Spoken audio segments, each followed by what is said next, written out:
So in this video I'm going to show you something which I wanted to show you in my workshop on the Monday, but didn't get time to do it. And this is something called the Orton effect. The Orton effect was created in the mid-1980s by an American photographer by the name of Michael Orton. And what he did was he shot a scene accurately, shot it correctly exposed and correctly focused.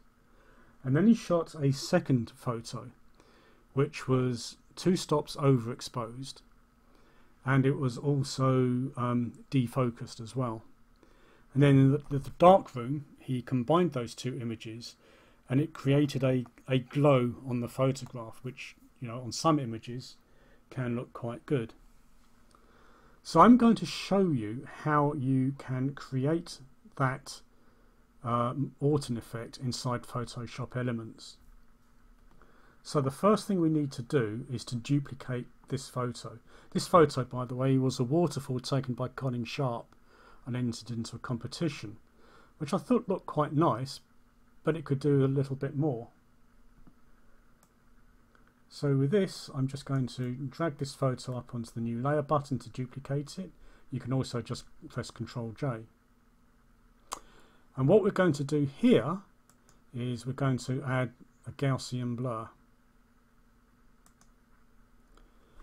And the Gaussian blur that we're going to use on this layer is going to be sufficient that you can still recognize what the photo is, but it's clearly not sharp.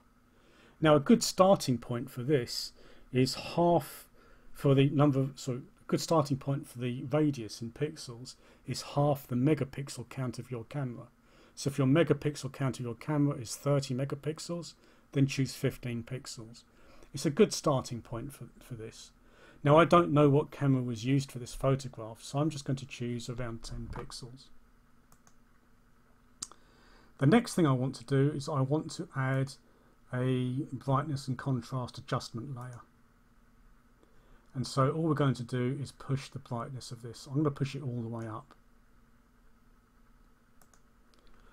What I want to do then is select the brightness layer and the blurred layer, and we're going to put those into a group. And then on the group, we're just going to choose something like soft light. And you can see we've now got this rather nice effect. Now this might be a little bit overdone, so you can pull back on the opacity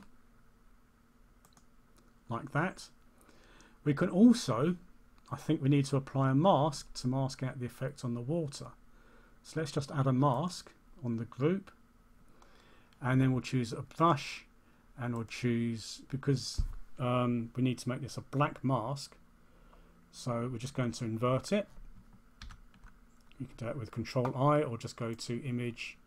I'm always going to get these lost inside Photoshop Elements.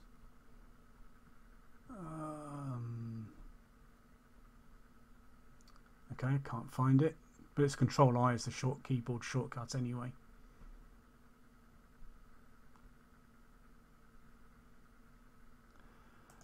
Just going to invert it, and I'm going to paint in white on this layer with the brush. So let's just make this brush a little bit bigger, and then we just paint in here. And now the other thing which I might want to do on this, if I look at the water in the shadow, that's a little bit on the blue side. So what we might do is just add a hue and saturation layer, and we're going to select the cyans, because it tends to be a bit of cyan in there, and we'll just desaturate it, and we'll select the blues and desaturate that a little bit as well.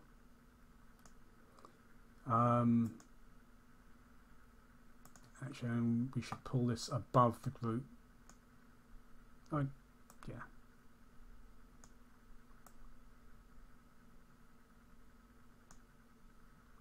There we go.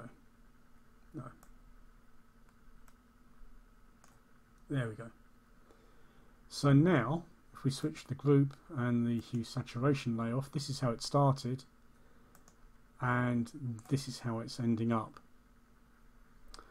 So that's how you create it manually inside Photoshop Elements. But it'll no doubt come as any shock to you that if we go to the Window menu and Actions, that I have an action that will create the Orton effect. So all I have to do is select Apply, click on the Execute button. This dialog will allow me to choose how much blur I want, and then it just adds that layer to the image. And then all I need to do is just choose an appropriate blend mode and sort the effect out,